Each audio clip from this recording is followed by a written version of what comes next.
Hello viewers, আসসালামু আলাইকুম। আশা করি তোমরা সবাই অনেক অনেক ভালো আছো। আল্লাহর দয়ায় আমি খুব ভালো আছি। গত দুইটি ক্লাসে গণিতের দুইটি শর্টকাট নিয়ে কথা বলছিলাম। আজকে তোমাদের সামনে আবার উপস্থিত হয়েছি আরেকটি গণিতের শর্টকাট নিয়ে আলোচনা করার জন্য। আজকে আমরা আলোচনা করব যে কোনো ভগ্নাংশ পরীক্ষার মধ্যে যদি আসে কোন ভগ্নাংশটি বড়, এইটা যাতে তুমি খুব সহজে বের করতে পারো।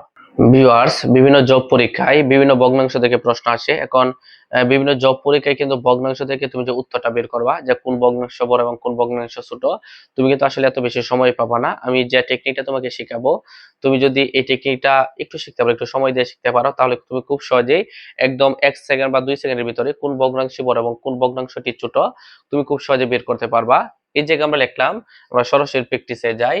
এখন এই জায়গায় দুইটা ভগ্নাংশ দেওয়া আছে। প্রথমটা হলো 7/5 দেওয়া আছে, পরেরটা 4/3 আছে। আমরা কিন্তু জানি ভগ্নাংশ থেকে নিচের যে অংশটা থাকে ওইটাকে আমরা হর বলি এবং উপর অংশটাকে আমরা লব বলি। তাহলে প্রথমে হয়েছে, প্রথমটা আছে 7/5 এবং এরপরে পরেরটা আছে 4/3। এখন আসলে পরীক্ষার মধ্যে প্রশ্ন আসতে পারে আসলে কোন ভগ্নাংশটি বড়, এটা তুমি ভালোভাবে বোঝার জন্য তুমি কি করবা, এই যে প্রথম অংশের যে হর আছে এবং দ্বিতীয় অংশের যে লব আছে তুমি কোনাকুনি গুণ করবা। এখন আমি যদি বলি 3-এর সাথে যদি আমরা 7 গুণ করি তাহলে 3×7 = 21, আমরা উপরে 21 লিখে রাখলাম।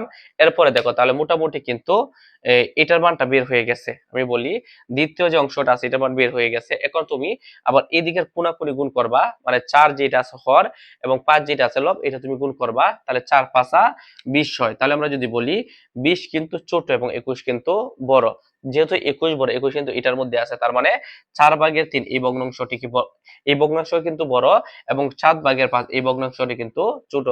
তাহলে ভালো করে বোঝার জন্য আমরা আরেকটা উদাহরণ দিলাম। তাহলে এই জায়গায় হর হইল 11, এই জায়গায় 4 হইল লব এবং এদিকে 5 হইল হর এবং 9 হইল লব। এখন আমরা কি করব, 5 এর সাথে আমরা 9 গুণ করব। তাহলে 5 এর সাথে 9 গুণ করলে 5 এর সাথে 9 গুণ করলে 5 9 45, আমরা উপরে 45 লিখলাম।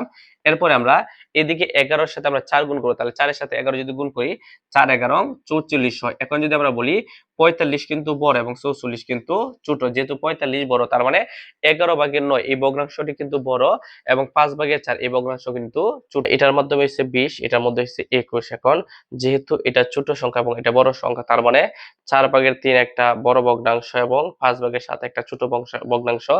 যেহেতু 4/3 এটা বড় ভগ্নাংশ, এটা দিকে আমরা এই চিহ্ন দিলাম এবং এই জায়গায় আমরা দেখতে পারি 44 থেকে 45 বড়, এই কারণে 5/4 ছোট ভগ্নাংশ এবং 11/9 কিন্তু বড় ভগ্নাংশ, এই কারণে আমরা 11/9 এদিকে আমরা এই চিহ্নটি দিলাম।